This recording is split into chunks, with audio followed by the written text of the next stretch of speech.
నమస్కారం.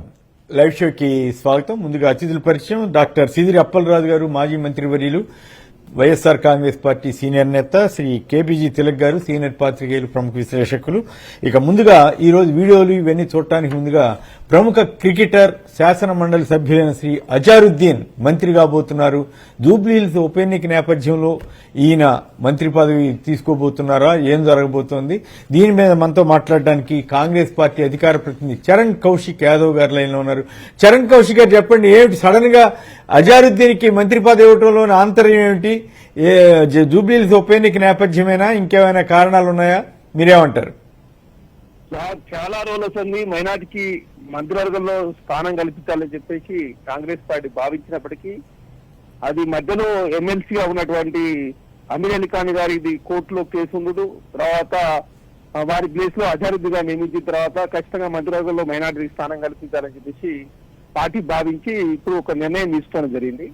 ఖచ్చితంగా అజారుద్దీన్ గారి ఒక అంతర్జాతీయంగా గుర్తింపు ఉన్నటువంటి నాయకుడు. అదే కాకుండా కాంగ్రెస్ పార్టీలో చాలా సందర్భాల్లో టికెట్ ఇచ్చినప్పుడు కాంగ్రెస్ పార్టీ ఉన్నాడు, ఇవ్వనప్పుడు కూడా కాంగ్రెస్ పార్టీ ఉన్నాడు.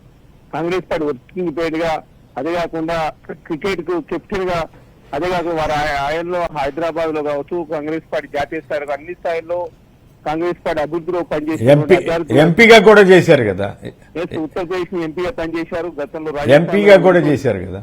అవును సార్, ఉత్తరప్రదేశ్ నుంచి ఎంపీగా 2009 నుంచి 14 వరకు. తర్వాత 14లో రాజస్థాన్ నుంచి పోటీ చేసినప్పుడు ఓడిపోయిన పరిస్థితి చూసాం.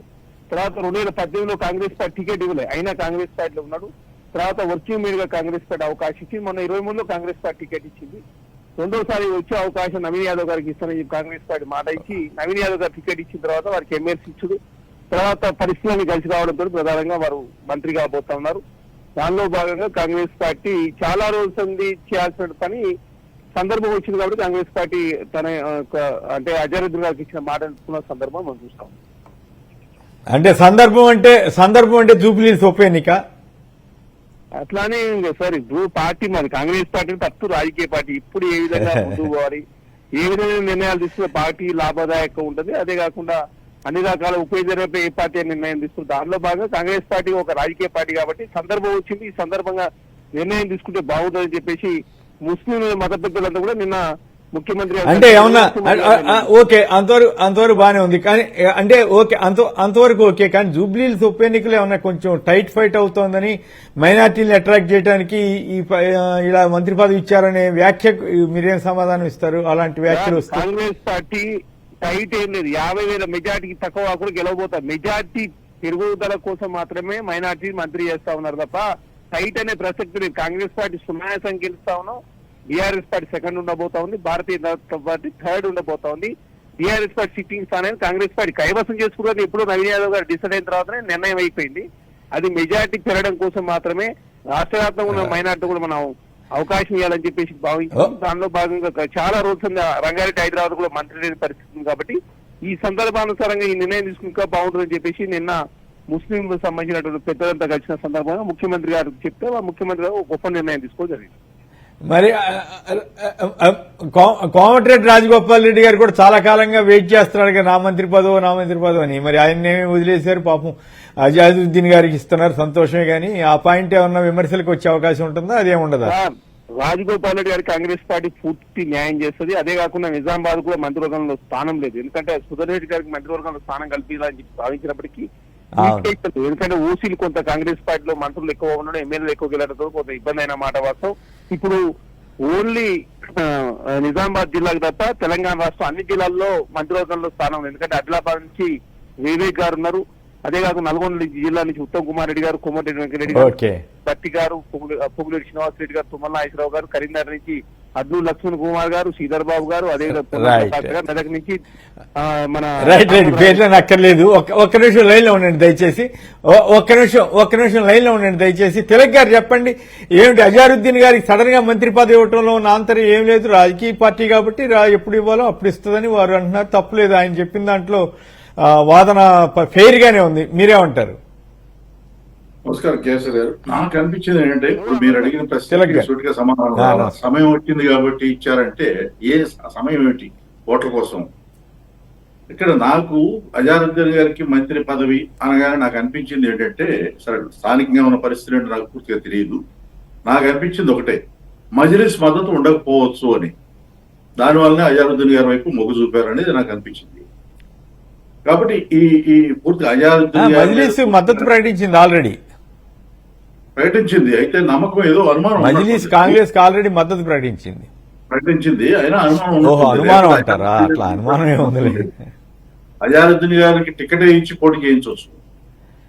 అలా కాకుండా ఇలా చేస్తున్నారంటే మొత్తానికి ముస్లిం ఓకే. ఓట్ల మీద అనుమానం ఉంది వాళ్ళకి అని అనిపించింది నాకు.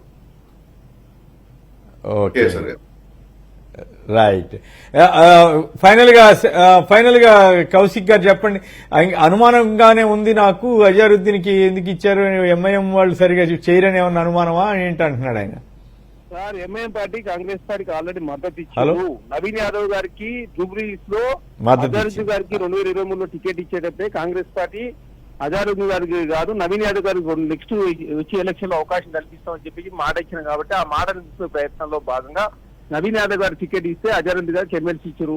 ఇప్పుడు రాష్ట్ర వ్యాప్తంగా మైనార్టీలకు మంత్రివర్గంలో స్థానం కల్పించాలని చెప్పి రంగారెడ్డి జిల్లా, హైదరాబాద్ జిల్లా నుంచి చాలా మంది కోరుతా ఉన్నారు. కాబట్టి దాంట్లో భాగంగా రాజకీయ నిర్ణయం తీసుకుంది. కాంగ్రెస్ పార్టీ ఒక రాజకీయ పార్టీ, Right. అది స్వచ్ఛంద సంస్థ కాదు కదా సార్. కాంగ్రెస్ పార్టీ కూడా కాంగ్రెస్ పార్టీ ఒక రాజకీయంగా ప్రయాణం జరిగే ప్రయత్నంలో Okay. మెజార్టీ పెరగడం కోసం మాత్రమే కాంగ్రెస్ పార్టీ నిర్ణయం తీసుకుని 50 తక్కువ కూడా అదే అట్లా కాదు. కాదు ఫైనల్ గా ఒక మాట.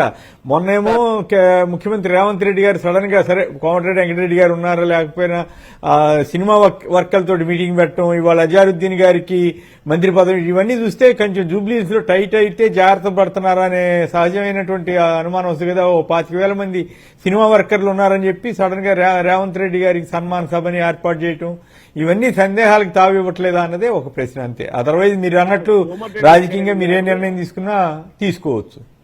కోమటిరెడ్డి వెంకటరెడ్డి గారు ఏదైతే సీడ్ కార్పొరేట్ మన ఏదైతే పత్తి రైతులకు సంబంధించినటువంటి సమస్య కోసం వారు పక్క రాష్ట్రంలో ఉండడం జరిగింది. వారి అనుమతి మేరకు మాత్రమే జూబిలీస్ ఒక సినీ కార్మికులతో సమావేశం ఏర్పాటు చేసుకుంది కాంగ్రెస్ పార్టీ. ఎక్కడ కూడా కాంగ్రెస్ పార్టీ ఐక్యంగా ముందుకు పోతా ఉంది. రాజగోపాల్ రెడ్డి కూడా భవిష్యత్తులో మంచి పదవి ఇవ్వబోతా ఉంది. అదే కాకుండా సుదర్శన్ రెడ్డి గారు కావచ్చు, అదే కాక మిగతా బీసీలలో ఉన్నటువంటి యాదవులు కావచ్చు, మూడు కాపులు కూడా మంత్రివర్గంలో స్థానం లేదు. భవిష్యత్తులో వాళ్ళకు కూడా ఒక మంచి శుభవార్త ప్రయత్నంలో కాంగ్రెస్ పార్టీ ముందుకు పోతా ఉంది. రైట్. Thank you sir.